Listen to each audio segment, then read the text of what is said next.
आज Doubtnut app download करें। Doubtnut पर अपने सभी गणित, रसायन विज्ञान, भौतिक विज्ञान और जीव विज्ञान के डाउट्स का करो सफाया। बस प्रश्न की फोटो खींचो, एक ही प्रश्न को क्रॉप करो और तुरंत वीडियो सोल्यूशन पाओ। अभी डाउनलोड करें। हेलो फ्रेंड, इस प्रश्न में पूछा गया है कि विभवमापी की सहायता से दो सिलों के विद्युत वाहक बलों की तुलना किस प्रकार करते हैं। आवश्यक विद्युत परिपथ खींचकर हमें जो है सूत्र की स्थापना करनी है तथा दो प्रमुख सावधानियां भी यहाँ पे लिखना है। ठीक है, तो इसके लिए हम जो विभवमापी का प्रकार से परिपथ लेते हैं जहाँ पे ए बी जो है विभवमापी के तार को दर्शाता है। ठीक है, इस प्रकार से यहाँ पे संचायक सेल का उपयोग किया था तो धारा नियंत्रक को, तो यह जो परिपथ कहलाता है जिसमें जो संचायक सेल तथा जो है धारा नियंत्रक को उपयोग हम करते हैं जिसके साथ विभवमापी के तार के साथ, इसे हम जो है प्राथमिक परिपथ कहते हैं, जैसा हम देख सकते हैं। अब जिस सेल का हमें विद्युत वाहक बल ज्ञात करना है, इसे जो है ए सिरे से इसके धनात्मक सिरों को इस प्रकार से जोड़ा जाता है। जितने सेल का देख सकते हैं यहाँ पे हमने दो सेल का उपयोग किया है।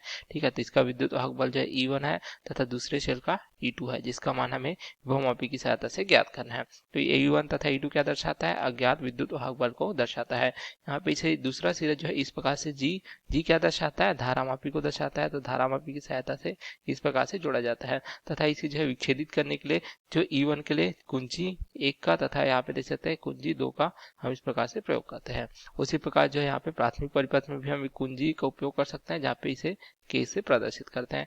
इस प्रकार से हमें जो है सभी मान प्राप्त हो जाते हैं। अब देखिए यहाँ पे यदि विभवमापी के तार की कुछ लंबाई है इस प्रकार से, ठीक है, जिसे हम किससे प्रदर्शित करते हैं? इसे जो है L से प्रदर्शित करते हैं। तो यहाँ पे संचायक सेल से एक धारा भी प्रवाहित होगी।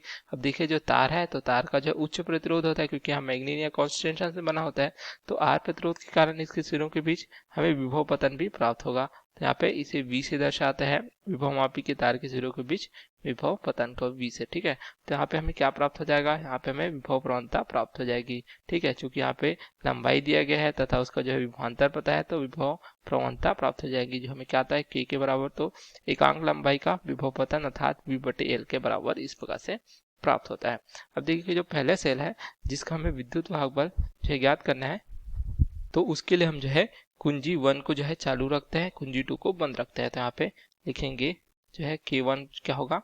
चालू रहेगा तथा K2 जो रहेगा क्या रहेगा? ये जो है बंद रहेगा। तो यहाँ पे जो विद्युत वाहक बल हमें प्राप्त हो जाएगा यह जो है प्राप्त हो जाएगा E1 के रूप में।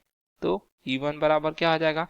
यदि आप देखिए संतुलन लंबाई इस स्थिति में देखिए यहाँ पे अगर L1 है, ठीक है, E1 के लिए संतुलन लंबाई C बिंदु पर प्राप्त होता है अगर इसे जो है जॉकी की सहायता से इस प्रकार से धारामापी को स्पष्ट कराया जाता है। तो यहाँ पे संतुलन बिंदु C पर प्राप्त होता है जिसकी लंबाई L है, तो यह आ जाएगा K गुणित L1 के बराबर इस प्रकार से। ठीक है, अब द्वितीय स्थिति देखें, अब V2 का मान ज्ञात करना है तो इस प्रकार से K1 को हम क्या करते हैं? इसको जो है बंद करते हैं कुंजी को। ठीक है, उसी प्रकार K2 को क्या रखते हैं? इसको चालू रखते हैं। तो अब संतुलन लंबाई देखिए, अगर कोई बिंदु इस प्रकार से D पर प्राप्त होता है हमें, तो A से D की दूरी यदि हम L2 से प्रदर्शित करते हैं अर्थात नई संतुलन लंबाई, तो हमें क्या प्राप्त हो जाएगा? इस स्थिति में देखिए तो हो जाएगा E2 का मान देख सकते हैं विभव प्रवणता K है गुणित अब लंबाई क्या है? L2 है। तो इस सूत्र का तो यहाँ पे समीकरण 1 तथा समीकरण 2 के रूप में लिखते हैं। तो यहाँ से हमें क्या प्राप्त हो जाएगा? 1/2 करेंगे अर्थात यहाँ पे लिख सकते हैं समीकरण 1/2 से, तो यहाँ से हमें क्या प्राप्त हो जाएगा? ये हमें प्राप्त हो जाएगा E1/E2 बराबर क्या हो जाएगा? K L1/K L2। ठीक है, तो K के आपस में कट जाएंगे, यहाँ से हमें क्या प्राप्त हो जाएगा? E1/E2 बराबर L1/L2। इस प्रकार से हम देख सकते हैं। तो इस सूत्र की सहायता से हम जो है विभवमापी की सहायता से जो दो सेलों के विद्युत वाहक बलों की तुलना कर सकते हैं, जहाँ पे E1 और E2 अज्ञात सेल के विद्युत वाहक बल को दर्शाते हैं। ठीक है, उसी प्रकार L1 तथा L2 उनकी संतुलन लंबाई को दर्शाते हैं। तो ये हमें इस प्रकार से प्राप्त हो जाता है जो हमें प्रश्न पूछा गया था। देख सकते हैं दो सेलों के विद्युत वाहक बल के लिए इस परिपथ आरेख तथा सूत्र की स्थापना इस प्रकार से प्राप्त होती है। अब यहाँ पे दो सावधानियां पूछा गया। ठीक है, तो यहाँ पे देखिए जो संचायक सेल है, ठीक है, जिसे हमने C से प्रदर्शित किया जिसका धनात्मक सिरा इस प्रकार से, तो जो है C का मान जो है क्या होना चाहिए? हमेशा जो E1 और E2 के मान से अधिक होना चाहिए। तो हमारी पहला सावधानी क्या प्राप्त होगी? सावधानियां यहाँ पे लिखेंगे। ठीक है, तो इस प्रकार से हमें जो है प्राप्त हो जाएगी। पहला की संचायक सेल अर्थात जो स्रोत का जो सेल है, ठीक है, उसका विद्युत वाहक बल C का मान हमेशा क्या होना चाहिए? अधिक होना चाहिए। किससे? E1 और E2 से। ठीक है, अर्थात हम कह सकते हैं कि विभवमापी के ज्ञात सेल का विद्युत वाहक बल, जो ज्ञात सेल C है, इसका विद्युत वाहक बल हमेशा जो है अज्ञात विद्युत वाहक बल अर्थात E1 तथा E2 के मान से अधिक होना चाहिए।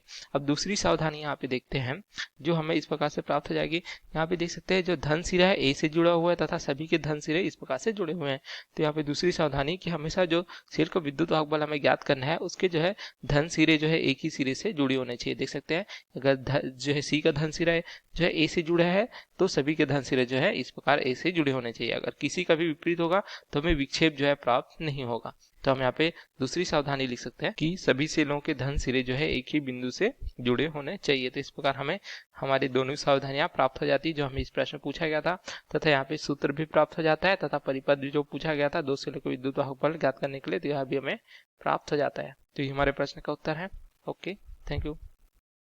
कक्षा 6 से 12वीं से लेकर नीट, IIT, JEE वो एडवांस के लेवल तक 1 करोड़ से ज्यादा छात्रों का भरोसा। आज ही डाउनलोड करें डाउटनेट ऐप या व्हाट्सएप करें अपने सारे डाउट्स 8400 400 400 पर।